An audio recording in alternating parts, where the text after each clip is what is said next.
Anyone living in or visiting India knows that not only do our home taps not have running water 24/7, but also that the water is not really drinkable. So buying water from tankers is very common. Sometimes it smells so bad that even water purifiers can't filter it out. Most people would also have smelled the stench of sewage in open drains or sometimes overflowing from manholes on the streets. And of course, everyone would have noticed the streets dug up. Next time, notice the barricade and see if it's for laying internet cables or finding water leaks.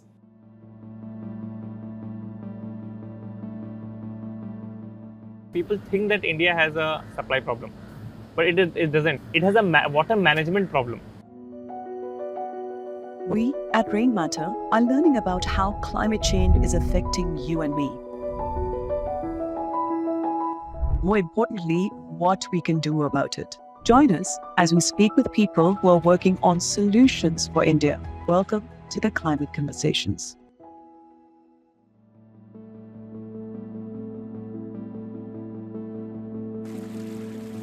In this episode, we will look at water management in urban areas. Basically, water and sanitation. Let me quickly lay out how the underground infrastructure works. Like arteries and veins, there are two pipe networks, one carrying fresh water and second carrying dirty water, that is grey or black water or basically sewage. The water network uses pumps while the sewage networks relies on gravity. The water pipes are smaller in diameter and buried 1 to 2 meters underground. The sewage pipes are wider because they need to carry a poop and usually are much lower underground. Now, both pipes used to be made of clay and then cast or ductile iron, but now they're made out of some form of plastic. Now, pipes have to bend and be joined together. So straight away, anyone can foresee leakage issues due to pipes rusting and cracking due to age. But in India, there are a whole host of additional issues due to climate, being a tropical country, and shortage of water. India's sewage system is limited to parts of the larger Tier 1 cities. Smaller towns and villages use old-fashioned septic tanks.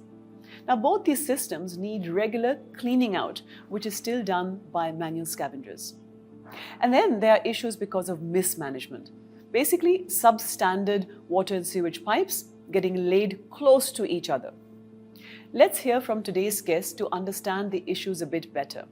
I went over to IIT Madras, the entrepreneurship cell in Chennai, to meet the two co-founders of Solinas Integrity. Meet Divanshu Kumar and Moinak Banerjee. Underground infrastructure is one of the most complex systems in the world. Rusting is one of the problem, but other side of the problem is Indian pipelines are susceptible to other different damages as being a tropical country. So at a very broader level, in any developing country, right, we are very poor in planning. One reason could also be negligence, but other major reason is lack of infrastructure or capital. Because what happens is, even in most of the cities, Water and sanitation are not one department. Yes, they are not talking to each other. Other reason why we have a lot of problems in the water and sewer infrastructure is because it all can be summarized with a word called workmanship. Laying down across every places, knowing where the problems are. There is poor workmanship in the overall way in which the infrastructures are developed. Now, all these problems affect both water and sanitation or sewage systems. Let's look at the water issue first.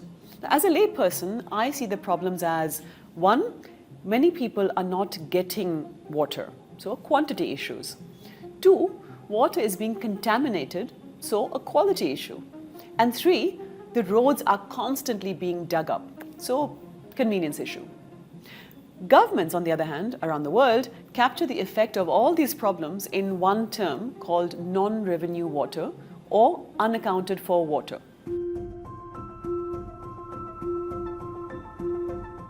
There is a better term that also people have started using, which is called UFW, which is called unaccounted for water. So when you are supplying the water from the treatment plant, in this case, let's assume it is 100 million liters of water. Each house is being billed for. Then the natural question comes, I supplied 100, they received 40, or the accounted was 40, where did the 60 go?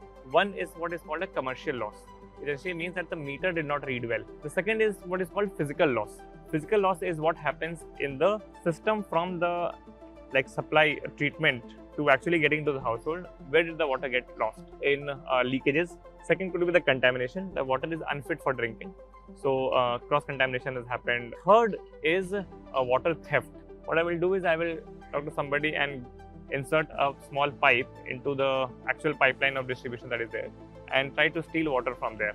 The World Bank puts an average of 38% for India, but actual reality, people in various cities have seen that it can go as high as 60-65% also. What will happen is they'll complain to the municipality. They will get an encatchment area of 100 meters or 150 meters where the problem exists. So what will happen is they have two sensors at two different points, but pinpointing of that problem becomes a challenge, right?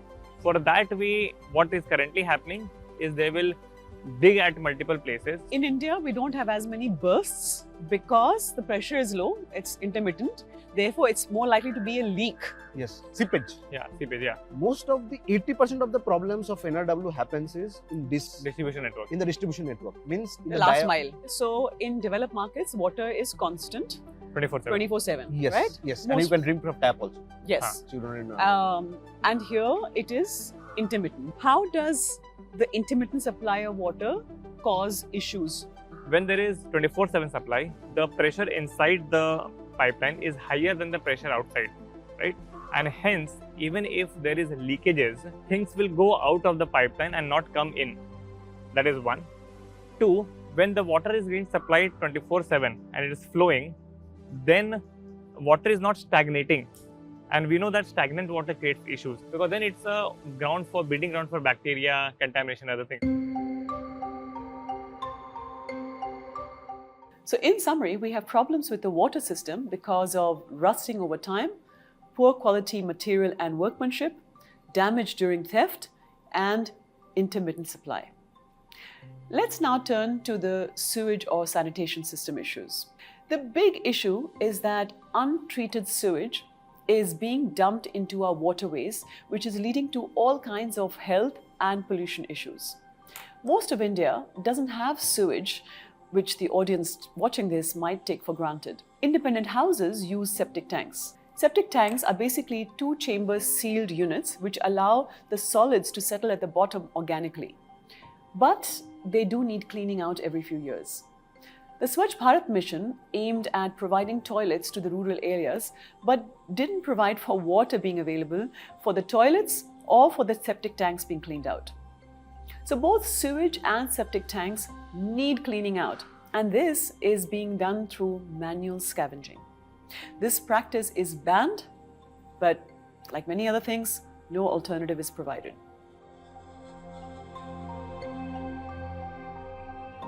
One of the major reasons of people dying inside the manhole is the gases, right? Even if you open a manhole chamber, it will hit you with very dangerous gases. I should say this, but we have also seen very sad things inside the manholes. Like there were a couple of times that we found kids, like newborn babies inside the chambers. You can find anything and everything inside. That's why it's a very connected. We started off with the manhole cleaning, right? Then as because of that blockages, you have the water getting stagnant in the manhole. And because when water gets stagnating, you have a lot of silt and everything, right? It get deposited in the manhole and it starts building up. Right. And then you need a human to go inside to clean it. So it's become a full circle. Solinas has developed a set of robots and a data management solution. Let's hear how they approached the problem and how their solutions evolved over time with feedback from the manual scavengers. So we took this problem in two different ways. One is reactive way, another one is preventive way, right? So in the reactive way of solving the problem, what we thought that we should develop a mechanized solution. There is good amount of hard sludge in the bottom that these buckets cannot take. And then we came up with the idea of like what the product that we have been building from the last 2-3 years, HomoSep. So this is the HomoSep part. Yes, and some part is put it on the vehicle. And the jetting is basically water in high pressure. Yes, high that pressure will be used for cleaning the pipes. Okay. Yeah. So where the sewers are like relatively fluid, you can clean through that. Yes. And then where it gets rock hard at the bottom is where we then use these. What it does is it goes inside first and then it's have a blade based system. breaks down the hard sludge or anything which is there, mixes it, and then you use a suction system to take out the broken part, right? And then for cleaning the sides, we have developed a system, an arm-based, gripper-based system. The hardest part specifically was one of the critical part was designing this gripper system, because what happens is while you design, because you want to go to the corners, right? And if you make the system a little bit wider, you cannot go in. So your entry point is fixed. Entry point has to be very, very narrow. Yes. So that was the challenging part. So that because we cannot change this face, right? Because this has been already decided by the government. Right. So this size is already fixed. So whatever we have to do is we have to do it in this size. So if we design something, it should be able to go inside. That is found through the amount of research that we have done, that how much of RPM and how much of blade angle should be specifically there. One more thing that we have done, we have made the controls much more easier for the operator, so that you can get everything done from one control panel. So we have made it as user friendly as we can, keeping in mind of the sanitary workers. ನನಗೆ 15 ವರ್ಷ, ಇವಾಗ ನನಗೆ 39 ವರ್ಷ.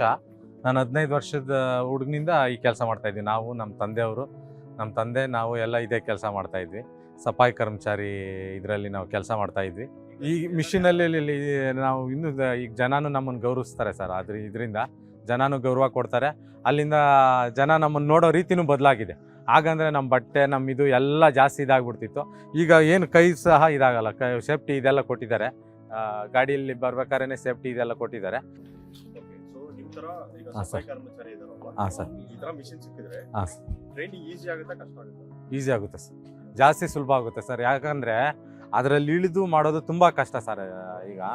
So this is the mechanical way of the system, but we have also integrated a lot of sensors into it. So that is about how we have developed the reactive way of our system. If you have the sewer lines very efficient, you do not have this problem of silting of manholes, right? So that we realize that though we solve this problem of reactive way, but to solve this problem in the root, we need to think of the preventive way of solving it. So in India, as we had discussed the context, right? Yeah. The problem is there is a lot of cracks and leakages in the pipes. So that's why you have blind spots in the pipelines, means which is the distance between the two sensors. And when you have that big blind spot, you have a lot of leakages in the pipes. And if you do not know where the leakages is, you randomly dig. If we can find out those places where you have the cracks and leakages, you can pinpoint that and you can use some specific trenchless method to solve it. So generally we make a 3x3 cut, 3 feet to 3 feet, so that someone can go and deploy the robot inside. Okay. And we do it when the supply hours is over, we start our work. So with the endobot, you've been able to pinpoint where exactly it was, 25 meters away. 25 meters away. And if you hadn't been doing this with endobot, this whole street would have to be dug out. Yes, exactly. So you have developed a series of robots, which you named it as endobot, that can go into pipelines as small as 90 mm in diameter and carry the sensors of laser and everything. And this checking can be done for water, sewer and storm water. So we start from as small as like 70 to 90 millimeter in diameter and go all the way up to 2100, 2200 mm in diameter. So the team, under again of course his thought, came up with the idea that instead of having wheels, why can't we have something that floats on the sewer, right, with the propeller? And that is when we developed a raft-based solution. But after we deployed the solution, after spending 1.5 years behind it, we realized that the problem is not only on the surface, like it's much more deep rooted. We realized that people do not even know where the pipeline network is. What we essentially do is we look at the problem from a preventive maintenance point of view, and we do multiple things. The underground infrastructure that is there, you first digitize it, build a dashboard of that, so that you know how the pipelines are. Then what we do is we create a workflow management. What we do is we build the entire data into the digitization system itself, so that you have history of all the defects that are there. You can track if there were 10 grievances that were there, how many of them have actually been resolved, when, which part of the network, all of that. So we take that data and we connect that into what is our AI feed to understand what could be the remaining life of the pipeline.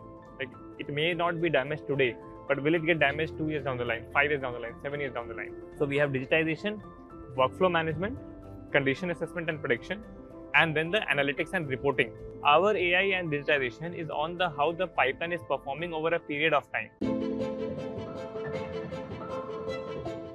In a nutshell, Solinas builds robotics for the water and sanitation sector. I was curious how Divanshu got into the sector. It's not something you think that IIT students would pick as problems to solve. So I had a senior who was there with the professors who were there. Huh. A senior was working on the pipeline solution, I was working on Huh. this solution, and that is how we were. In fact, the first time that it happened, I was not the CEO also, Achha. right? I was still studying at that point in time.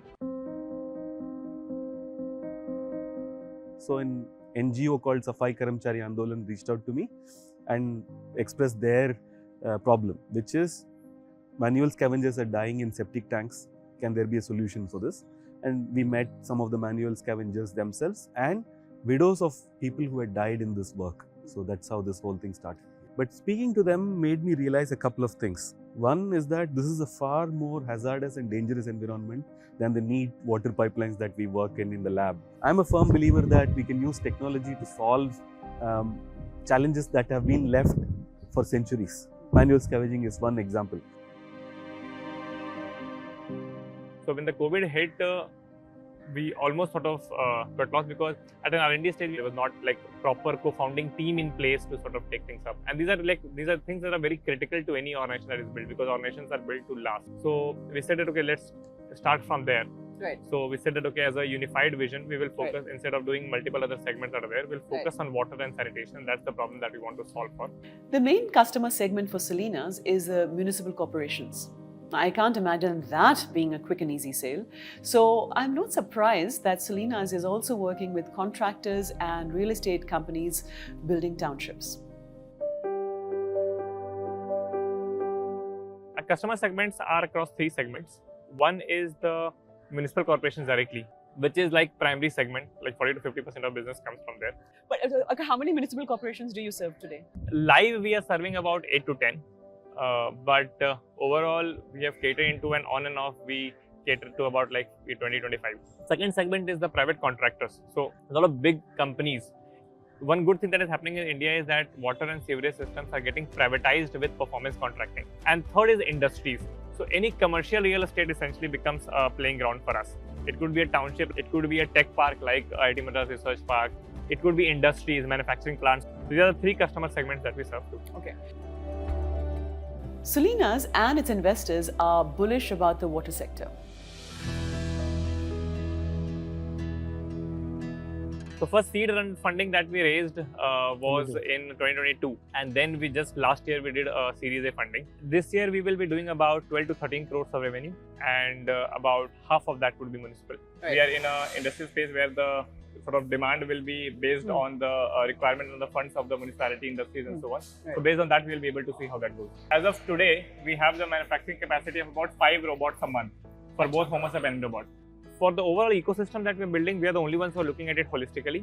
For the water inspection front, there is nobody who does water robotics inspection. And somehow we were of the feeling that what is going to be important, it is just an entry so far. We are opening up the market. So in some segment, we opened up the water diagnostics market in the country, right? We said that no, we can do pinpointing of leakages, contamination, illegal connections, and we should better the day-to-day operations of the water infrastructure. Today, what we have estimated is the TAM for India in the overall water sanitation space could be about like $2 to $3.5 billion. We want to build the first water unicorn out of India. Rain Matter provided funding to Solinas to build new production facilities, which we checked out.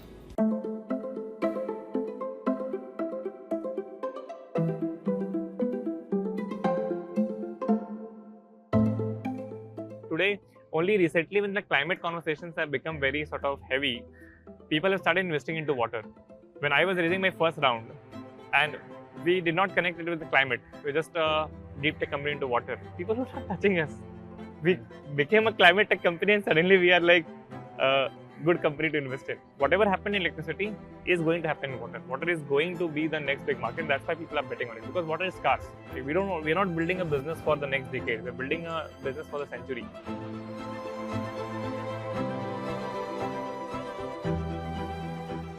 Yes, water is being called the new oil. Water wars are being already fought now that it's scarce, but we believe that water and sanitation is a basic human right. So it's an important area to work in, especially when it also involves dignity of livelihoods. Perhaps we can accelerate the adoption of robots by pushing our municipal corporations for more urgent action. I'm Hansi. Thank you for joining the Climate Conversation.